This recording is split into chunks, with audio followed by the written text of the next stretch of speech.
Picture this. You are staring at a blinking cursor, terrified to hit send on a, risky proposal. Yeah, your heart is pounding. Right, palm sweating. Logically, you know it's just an email. But biologically, your brain is convinced you are in imminent physical danger. Welcome to today's deep dive into the fear of failure, or clinically, atychiphobia. Exactly. And we are taking a massive stack of research across psychiatry, psychology, and sociology today to figure out why a simple mistake feels like a literal threat to your survival. And more importantly, how you can rewire your nervous system to get past it. Because when you look at the physical reaction, the racing heart, the tunnel vision, it's intense. We are essentially dealing with a faulty smoke detector. Your brain can't seem to tell the difference between the house burning down and you just burning some toast. That is a perfect way to look at it. Like getting a bad performance review triggers the exact same chemical alarms as a saber-toothed tiger attack. Yeah, it's what neuroscientists call an amygdala hijack. The amygdala is your primal threat detector, right? In early human history, social rejection from your tribe meant certain death. You'd starve or get eaten by predators. Wow, so literal death. Literal death, yeah. And the fascinating part is that evolution didn't bother building a separate system for modern social threats. So your brain processes a threat to your ego using the exact same neural pathways it uses for physical injury. So the thinking part of your brain just shuts down. Completely. The prefrontal cortex literally goes offline. Which explains why we freeze up. I was looking at the notes on dorsal vagal shutdown, and it hit me.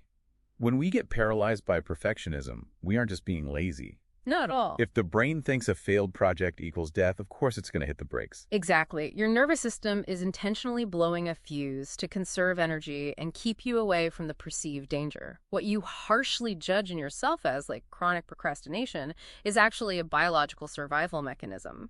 Okay, I hear what you're saying about the biology, but I have a hard time squaring that with the way we're raised. We live in a meritocracy.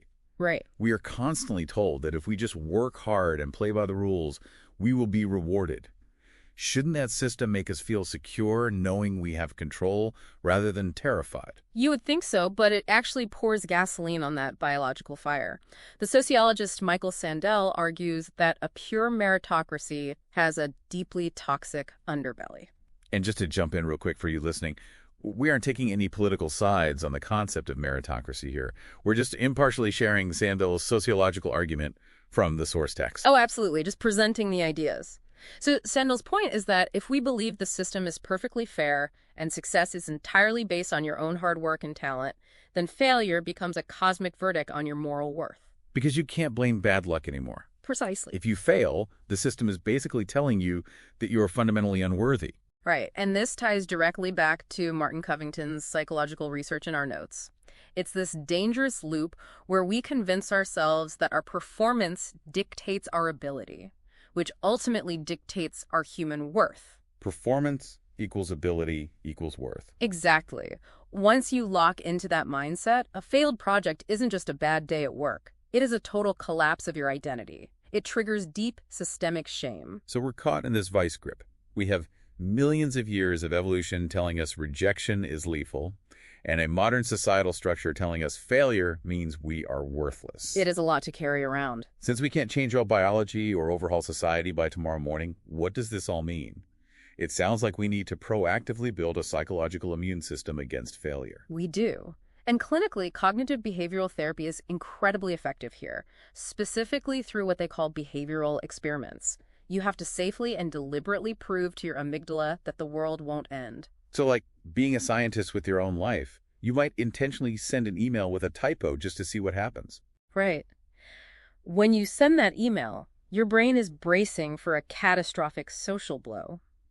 But when all you get is a polite reply, or maybe no reply at all, the predictive model in your brain experiences an expectancy violation. An expectancy violation? Yeah. Your brain expects a catastrophe, gets a mild correction instead, and experiences a systemic error. It's forced to rewrite its own code, downgrading the threat level of a typo from lethal to harmless. It extinguishes the fear circuit. Exactly. But I imagine to make a permanent change, you have to go deeper than typos. You would have to decouple your self-worth from the external result entirely, right? Like shifting away from outcome-based goals to internal values. That is the ultimate hack. Goals are external. Like getting a promotion or hitting a sales target. Exactly. If you don't get it, you fail. but values are internal directions. If your core value is courage, simply attempting the scary task makes you completely successful. Because if my goal is, well, to get the promotion, I'm at the mercy of my boss. Yeah. But if my value is to be a proactive leader, I succeed the moment I apply for the job. The external outcome doesn't dictate my worth anymore. You nailed it. You neutralize the fear because your identity is anchored to your actions, not the world's reaction to them. So the biggest takeaway here for you listening is that your fear of failure doesn't mean you're broken. Your brain is just doing its job, trying to keep you safe from a house fire that happens to look like a performance review. It's an automated biological reflex, but it's a reflex you have the power to systematically rewrite. Which leaves us with this final thought. If your fear of failure is simply an automated biological reflex that you have the power to systematically rewire, what is the very first terrifying, audacious thing you would attempt tomorrow morning if you knew the shame wouldn't destroy you?